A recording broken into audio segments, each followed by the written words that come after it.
So in order to navigate to the IDOE website, I actually didn't use the link that was provided. I used the nvu.doe.in.gov website. It's one that was used for EDU 444, I believe, last year. Dr. Smith Mutegi provided it with us. And you just go through and you can look up literally any school in the city of Indianapolis, and it'll give you all of the demographics and everything.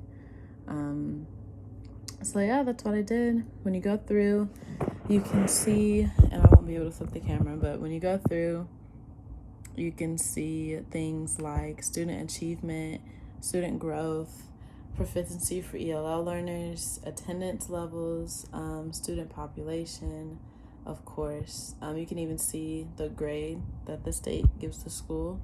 So the school that I haven't been placed at, but one that I just did research on is George Washington, or School 87 in IPS. It's a B school. It has 407 students, I believe. It is pre-K through 8, which I didn't know, so that was good to know.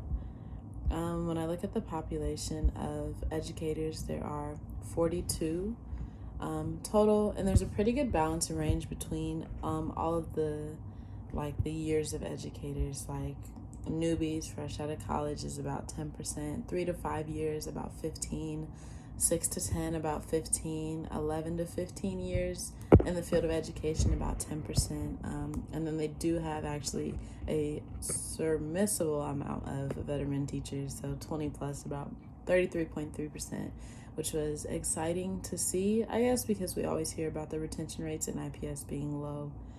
So it's good to see that they have experienced educators in this field. I'm also eager to see the demographics of these educators, which I'm able to do as well, and the amount of educators, full-time educators, are 95.2% white or Euro-American, and only 2.4% African-American and multiracial. When I look at the population and demographics of students by grade level, there are 38 preschoolers, 65 in kindergarten, 57 in first grade, 50 in second grade, 37 in third grade, 40 in fourth grade, 35 in fifth grade, 34 in sixth grade, and only 23 students in seventh and eighth grade alike. When I look at the demographics of these students, it says that 54.1% are economically disadvantaged, 14% are students with disabilities, and 23.8% are English language learners. There are 0.5% Asian students, 34.5% Black or African American, 24.6% white, and 33.7% Hispanic. So when I look at the population and the demographics of students, seeing that over 60% of the population of students are Black and brown, yet over 90% of the educators are white, is concerning to me personally, just because they may not be culturally competent.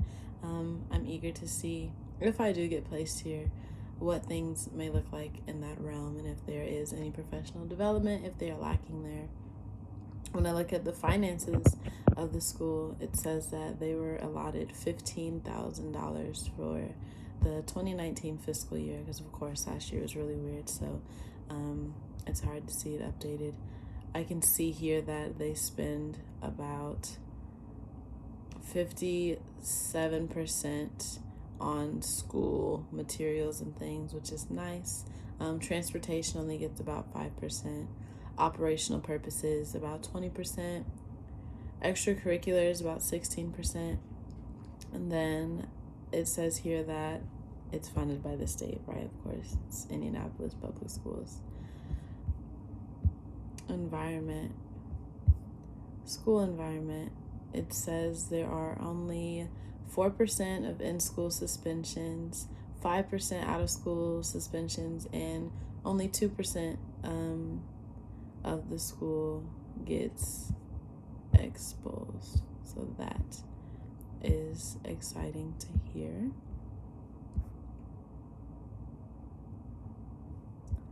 that is about it. Let's look at the language proficiency for ELL students. 50% of ELL students have met or exceeded the annual growth target as proposed by the state, which is very, very nice to see. Okay, it says there's about 10% entering, right? 14% at level 2, which is beginning. Level 3 developing is the largest population. They're sitting at about 40%. 34% are expanding, and only 3% are bridging. So they have a lot of students that are in the bulk of it. But as you can see, they aren't quite at level 5 yet. So most of them are at level 3 and level 4 when it comes to the English language scale. Let's look at attendance. I think this is the last piece of information. The state average is 11% of absenteeism in schools, and they only have about 3%. So the expectations are obviously set high. They expect students to be at school, and students are at school when it is time to do so, which is very nice. Yeah, when I look at even the populations of students that are at school, they are all above the state average, well above, when it comes to attendance at school, which we love to see.